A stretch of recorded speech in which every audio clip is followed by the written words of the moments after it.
안녕하세요. 개말못의 게임 뽀개기입니다. 이번에는 수집형 전략 RPG의 서포터와 원거리 공격 무장에 대해서 알아보려고 합니다. 수집형 전략 RPG에서 서포터는 힐러와 버퍼로 구분되는데요. 힐러는 아군 생명력을 회복시키고 버퍼는 전투 효과를 높여줍니다. 귀무삼국에서 서포터는 보조형 무장이 담당하고 있습니다. 보조형 무장은 아군 치료와 사망 아군 부활, 버프와 디버프 해제 등을 수행합니다. 귀무삼국에서 원거리 공격은 마법형 무장이 담당하고 있습니다. 먼저 귀무삼국에서 광역, 원거리 공격을 주로 시전하는 마법형에는 어떤 무장이 있는지 알아볼까요? 물계열 5성 무장은 7개가 있습니다. 그 중에서 4개의 스킬을 가지는 무장은 보부인, 노숙, 여몽, 손노반, 손상향, 대교가 있습니다. 불계열 5성은 3개인데요. 그중 4개의 스킬을 가진 무장은 부조와 견이가 있습니다. 나무계열 마법형 5성은 4개가 있습니다. 추경, 방통, 서서, 황월령, 4개 무장이 모두 4개의 스킬을 가집니다. 빛계열 마법형 5성은 원술, 주유, 좌자, 3개 무장이 모두 4개의 스킬을 가집니다. 어둠계열 마법형 5성은 사마에, 우길, 열영기, 채용 4개 무장이 모두 4개의 스킬을 가집니다. 물계열 마법형 무장으로는 손노반, 불계열은 부조, 나무계열은 추경을 추천합니다. 뽑기 확률이 가장 낮은 캐릭터들입니다. 빛계열에서는 주유의 뽑기 확률이 가장 낮습니다. 그래서 주유나 그 다음으로 좌자를 추천하고 어둠 계열은 모두 동일한 뽑기 확률이기에 사마의나 열영기, 우기를 추천합니다. 이제 탑랭커들이 선택한 몇몇 마법형 무장의 주요 스킬을 알아보도록 할게요.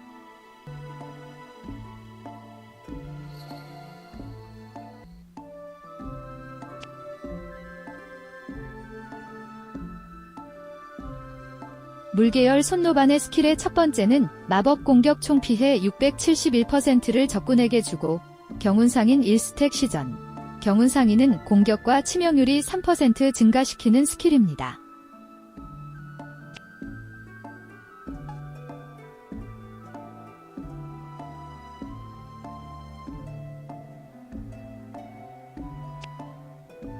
세 번째 스킬은 일렬 공격으로 추격하여 100% 총 마법 피해를 부여하고 해당 피해는 피격된 모든 적군이 부담합니다. 또한 70%의 확률로 경운상인을 자신에게 추가하여 공격 3%를 증가시키고 치명률 3%를 증가시켜 최대 10스택까지 중첩시킬 수 있는 스킬입니다. 저는 태어난 순간부터 타오르는 떼약볕이었습니다.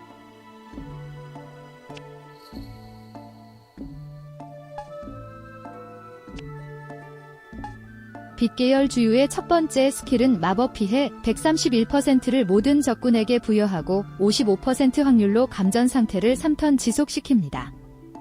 감전 상태는 적군 생명 피해를 추가시킵니다.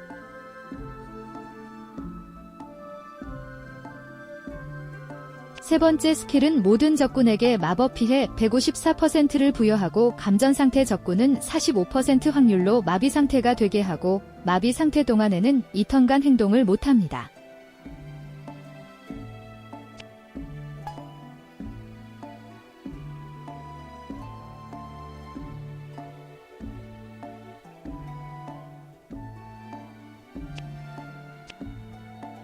이미 주유가 태어났거늘 어찌 제갈량을 태어나게 하십니까?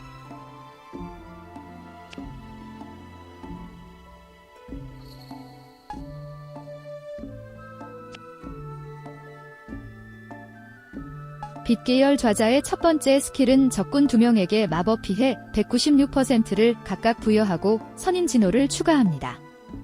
선인진호를 받은 적군은 공격력 감소와 피해가 증가합니다.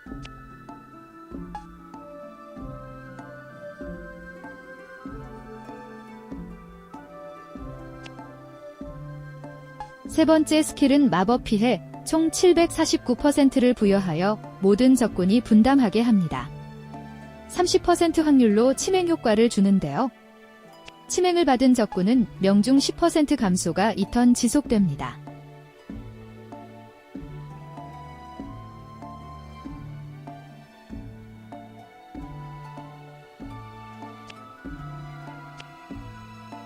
삼기를 벗어나 오행 속에 들지 않는구나.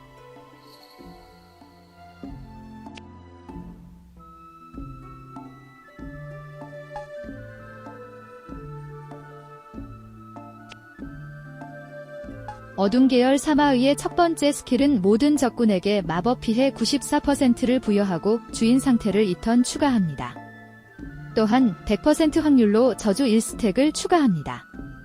주인 상태는 마법 피해 면역을 10% 감소시키고 저주는 2턴 후에 피해를 30% 추가시키는 스킬입니다.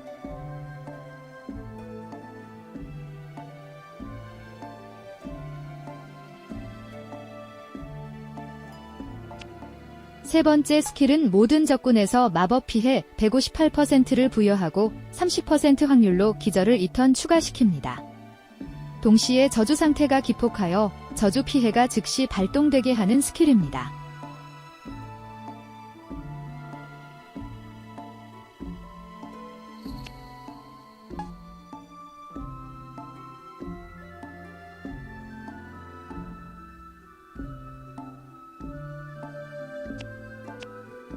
어둠에 잠겨들어 끝없는 공포를 느껴보세요.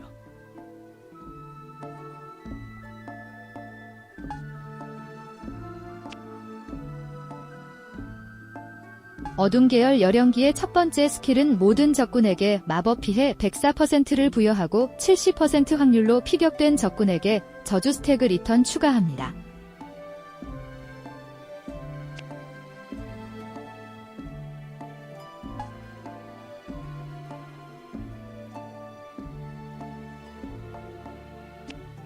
세 번째 스킬은 마법 공격 총 250%를 부여하고 70% 확률로 피격된 적군에게 저주 상태를 추가시킵니다.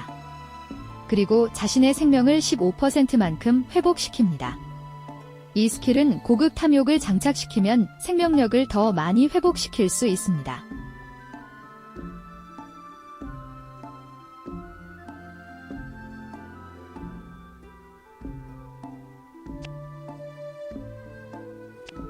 아버지는 내가 나아가는 이유지.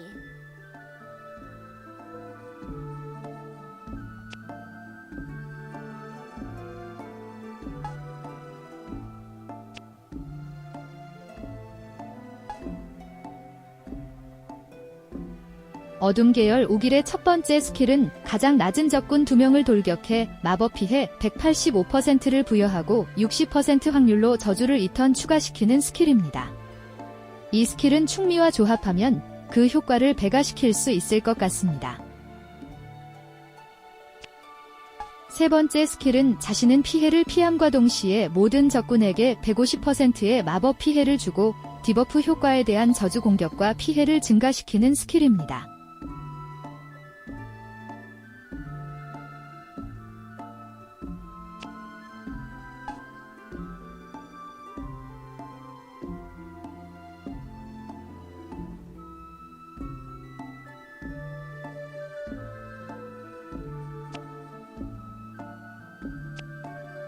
아인지 선인지는 내게 달렸도다.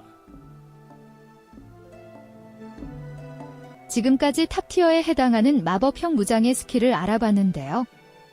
이들 마법형 무장들은 적합한 장비 스킬과 특성 스킬을 장착시켜야 그 효과를 배가시킬 수 있습니다.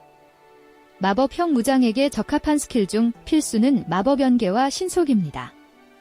그리고 추가적으로 광폭과 탐욕 스킬을 장착시키는 것을 추천합니다. 이제는 귀무삼국에서 서포터의 역할을 하는 보조형 무장에 대해서 알아볼게요. 서포터의 주요 역할은 아군 치료, 부활, 버프나 디버프 해제와 같은 스킬을 사용하여 다른 무장들을 보완해주는 것입니다. 계열별로 물 계열에는 제갈근, 손권, 손노육, 소교가 있습니다. 이 중에서 손노육의 뽑기 확률이 0.010%로 가장 낮습니다. 불 계열에는 곽가와 조식 그리고 채무늬가 있습니다. 이 중에서 조식의 뽑기 확률이 0.010%로 가장 낮습니다. 나무 계열에는 장성채, 손건, 관은평이 있습니다. 나무 계열은 장성채와 관은평 확률이 계열 내에서는 낮지만 물과 불 계열과 비교하면 높은 편에 속합니다. 빛 계열은 제갈량, 우담바라, 영언, 유비가 있습니다. 빛 계열에서는 유비와 우담바라의 확률이 가장 낮습니다. 스토리 던전을 진행하다 보면 빛 계열의 특성을 알 수 있는데요. 빛 계열 무장들은 주로 어둠 계열 적군을 물리치고 혼란에 빠진 세상을 구원하는 역할을 하고 있습니다. 그래서 보조형 무장들이 많고 또한 그에 해당하는 능력들이 좋습니다. 제갈량과 우담바라 동시 사용을 추천합니다. 어둠 계열은 가후, 장춘화, 초선이 있습니다. 어둠 계열에서는 장춘화와 가후의 확률이 가장 낮습니다. 어둠 계열은 공격형 무장들이 우세한 계열이라 그에 비하면 보조형 무장은 덜 강합니다. 그렇지만 빛 계열을 제외하면 가장 좋다고 할 수 있습니다. 귀무삼국 대전 중에서 PVP는 메인 파티만으로 대전하는 것과 3개의 파티로 하는 대전이 있습니다. 3개의 파티 구성은 메인 파티를 구성을 끝내고 난 다음에 생각하는 것이 좋을 것 같습니다. 귀무삼국의 비무장은 PVP 대전을 하는 곳입니다. 그렇다면 이 대전에서 승리하여 보상을 받으려면 메인 파티는 어떻게 구성하는 것이 좋을까요? 먼저 방어형 파티로 구성할 것인지, 공격형 파티로 구성할 것인지, 아니면 마법형으로 구성할 것인지를 결정하는 것이 먼저일 것 같습니다. 그 다음이 계열을 선택하여 수집할 무장을 결정하는 것입니다. 플레이 초반의 캐릭터들은 확률 뽑기로 나오기 때문에 원하는 무장을 수집하기 쉽지 않습니다. 하지만 많이 나오는 캐릭터로 구성까지 성급 강화를 한 다음에 원하는 무장으로 변경시키는 게 효과적인 무장 선택과 육성 방법 중 하나입니다. 그럼 파티 구성에 대해서 알아볼까요? 하나의 파티에는 5개 무장을 배치할 수 있습니다. 시너지 효과를 줄 수 있는 캐릭터를 찾아서 같이 배치하면 가장 좋습니다. 탑랭커들은 주로 공격형 무장 2개, 마법형 무장 1개, 보조형 무장 2개로 파티를 구성합니다. 이때 공격형 무장은 어둠 계열 무장 중에서 충미와 사공허를 사용하고요. 빛 계열 공격형 무장은 천면을 선호합니다. 보조형 무장은 빛 계열 무장 중에서 제갈량과 우담바라를 사용합니다. 어둠 계열에서는 가후와 장춘하를 사용합니다. 상성 효과를 높이기 위해서는 같은 계열 무장으로 파티를 구성하는 것을 추천합니다. 어둠 계열은 사공허, 충미, 우길, 장춘화, 가후를 추천합니다. 빛 계열은 강유, 천면, 제갈량, 우담바라, 좌자를 추천합니다. 자, 이제는 마법형 무장에게 적합한 장비를 알아보도록 할게요. 귀무삼국에서는 무장이 13성이 되면 무장에게 가장 적합한 스킬을 따로 추천합니다. 마법형 무장의 필수 스킬은 마법 연계입니다. 이를 고급까지 레벨을 올려야 합니다. 마법 연계는 장비 신인장에서 제주조를 통해서 얻을 수 있습니다. 특성 스킬은 신인장 재화를 통해서 구매하여 장착합니다.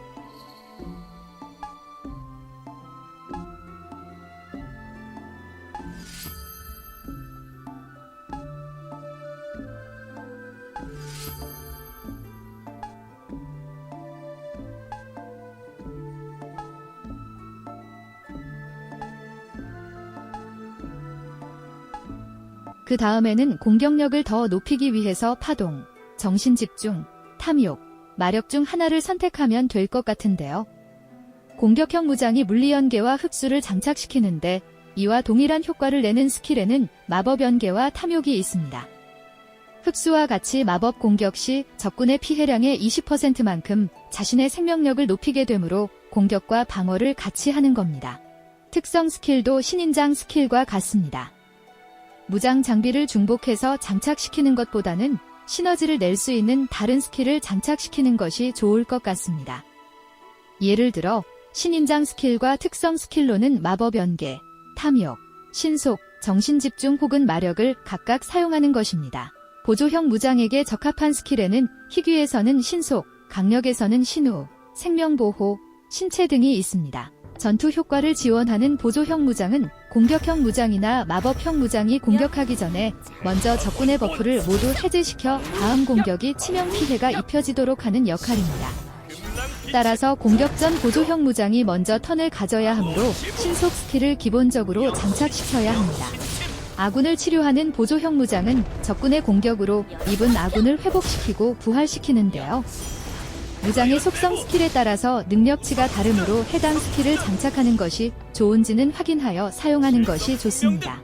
아군을 치료하는 보조형 무장은 적군의 공격으로 입은 아군을 회복시키고 부활시키는데요. 무장의 속성 스킬에 따라서 능력치가 다르므로 해당 스킬을 장착하는 것이 좋은지는 확인하여 사용하는 것이 좋습니다. 원시기수 장호 지부 영신침 성군참 원곤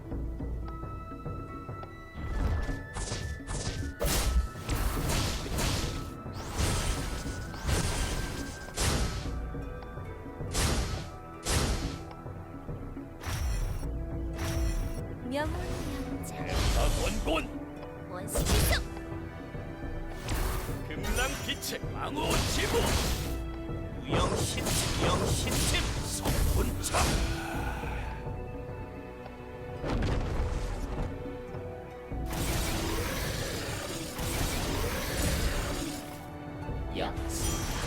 나연 배부 우성수전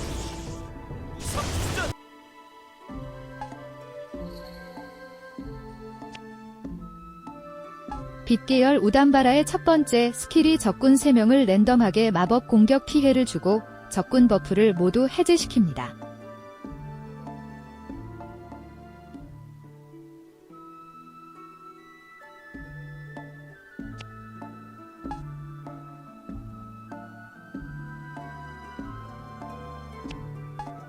세 번째 스킬은 아군을 부활시키는 스킬인데요.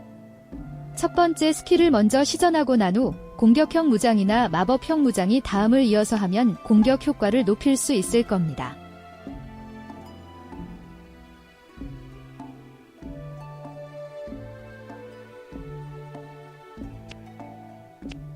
우리의 두 눈을 가리는 건 허상이 아니라 자신의 진면일 때가 많습니다.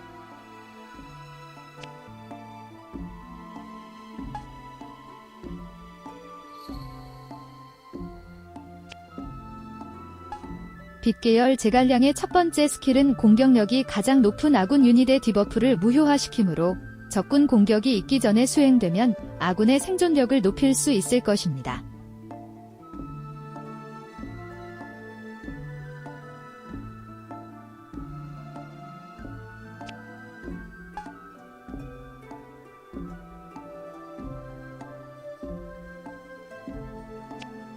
세 번째 스킬은 마법 피해 면역을 증가시키고 공격받은 피해를 아군 모두가 균등하게 나누어 가지는 것으로 아군의 생존력을 높일 수 있습니다.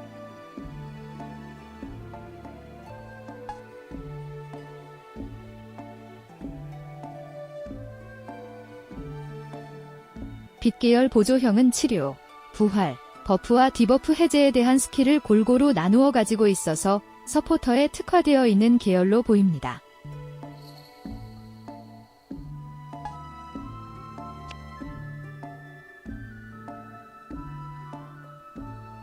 어둠 계열 장춘하의 첫 번째 스킬은 아군 2명의 생명력을 높여주고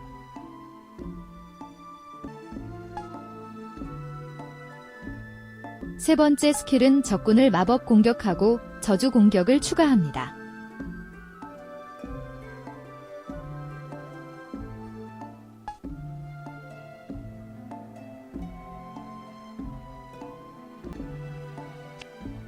인생에 후회가 없다면 얼마나 시시할까.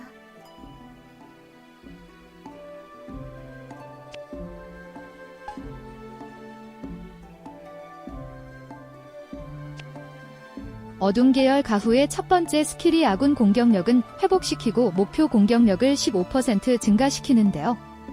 어둠 계열이 공격형이라서 그런지 공격력에 방점을 두고 있네요.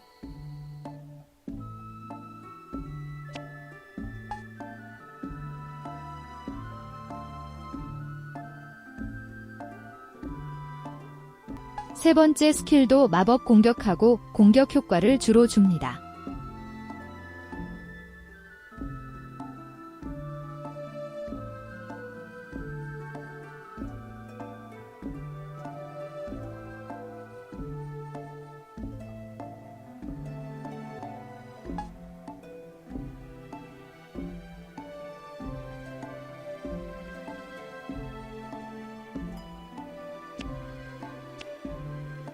이 세상을 바라볼 뿐 무엇이 옳고 그른지는 관심이 없습니다. 다른 계열의 무장들도 확인하여야 합니다. 물 계열에서는 손노육, 불 계열에서는 조식, 나무 계열에서는 장성채나 관은병이 좋을 것 같습니다. PVP 대전을 하기 위해서 메인 파티를 구성할 때 상대방이 어떤 캐릭터로 포진하였는가가 중요하지만 캐릭터를 수집하는 초기에 플레이에서 어떤 적군을 만나 대전하게 될지 알 수 없습니다. 이렇게 초기에는 대전 상대를 모르므로 핵심은 최강의 무장을 수집하고 그에 맞는 장비를 장착하여 공격력과 방어력을 조화롭게 맞추어주는 것입니다. 다만 계열별로 공격형 무장이 많은 어둠 계열과 치유와 회복을 위한 보조형 무장이 많은 빛 계열, 그리고 마법형 무장이 많은 물 계열 등이 특성을 가지지만 개개 무장의 능력을 고려하여 탑티어로 구성해야 탑랭커에 오를 수 있습니다. 지금까지 캐릭터들을 어떻게 조합하고 사용해야 하는지 대략적으로 알아봤습니다. 지금까지 개말못의 게임 보객이었습니다. 즐겜 되시기 바랍니다.